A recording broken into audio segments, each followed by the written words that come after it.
নমস্কার বন্ধুরা, আজ একটু কৃষ্ণকালী মায়ের মন্দিরে গিয়েছিলাম, পুজো দিলাম, দিয়ে বর্ধমানে একটা বড় রেস্টুরেন্টে ঢুকলাম। ঢুকে এই যে খাওয়া দাওয়া চলছে। এই যে এখানে হয়েছে রাইস, মাটন, ডাল, সবজি, চাটনি, পাঁপড়, মিষ্টি। বেশ ভালো, পরিষ্কার পরিচ্ছন্ন একদম। খাওয়া দাওয়া খুব ভালো হয়েছে।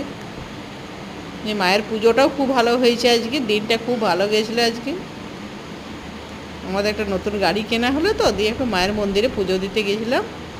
দিয়ে বললো আর রান্না বান্না করতে হবে না, চলো হোটেলে খেয়ে নিই সবাই মিলে। দিয়ে ড্রাইভার ছিল, আবার খাতার থেকে একজন এসেছিলো ভদ্রলোক, ছেলে, বৌমা, ভাই, সবাই মিলে এই যে খাওয়া দাওয়া চলছে।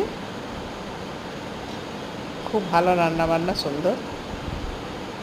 কেমন হয়েছে তোমরা একটু জানাবে। মায়ের পুজোটাও ভালো হয়েছে। টাটা বন্ধুরা।